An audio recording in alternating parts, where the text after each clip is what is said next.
Welcome to the Explainer. Today, we're going to look at a new way to approach a really common problem for anyone who meditates: physical pain.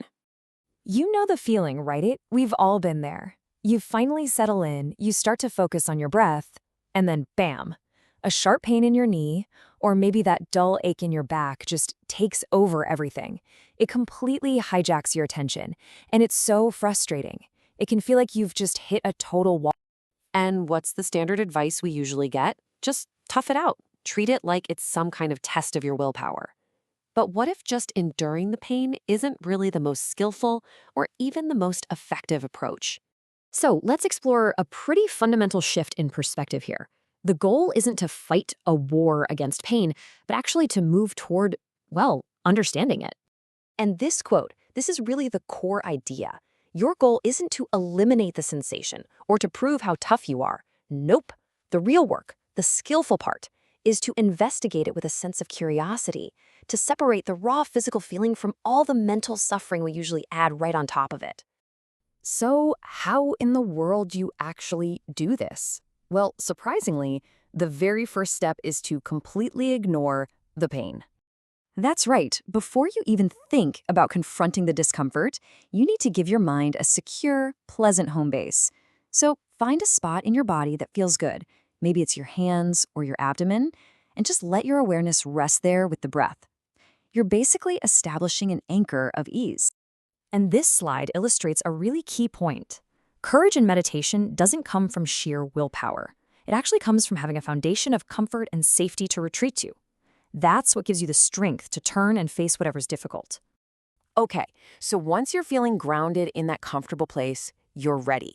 Now you can begin to skillfully and, more importantly, safely approach the pain itself. Here's a really powerful technique. Imagine your breath is like a current of soothing energy. As you breathe, visualize that energy flowing down your leg, for example, and moving right through a painful knee and out your foot. See, if you imagine the energy stopping at the pain, you subconsciously tense up around it. But letting it flow through helps dissolve that tension. Now, this is a crucial distinction to make. The physical feeling, that's only one part of the experience. The real distress, the suffering, comes from what our mind adds on top. The story we tell ourselves about the pain, the labels, the fears, the judgments. These are what we call mental fabrications. So how do we start to dismantle these mental fabrications? Well, we can begin by asking some very direct, very investigative questions about the nature of the pain itself. Okay, here's a great way to think about this. The body part itself, let's say your hip, has physical properties, right? Like solidity and warmth. But the pain is a separate sensation that just happens to be in the same location. It's kind of like two different radio stations broadcasting in the exact same space. They coexist, but they are not the same thing. We tend to think of pain as this big, solid, unchanging block. This question totally challenges that perception. If you look really, really closely, you might notice that it's not static at all. It's actually a series of tiny moments, constantly flickering and changing. Now, this is a fascinating perceptual shift.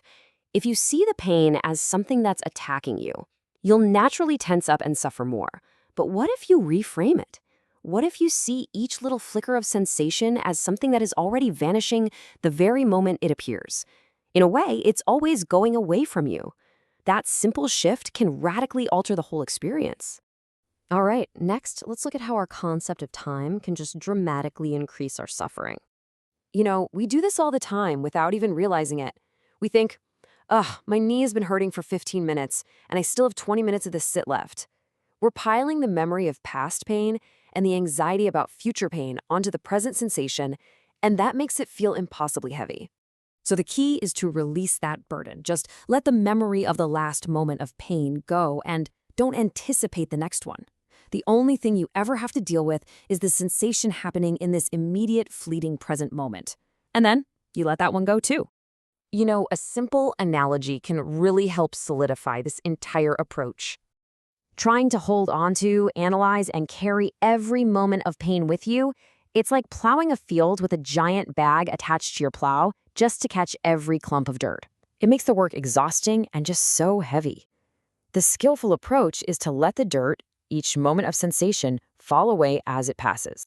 So let's just recap the key takeaways here. The goal is to comprehend pain, not just endure it. And to do that safely, you first build a foundation of comfort. Then you use these curious questions to deconstruct the pain and let go of the burden of the past and future.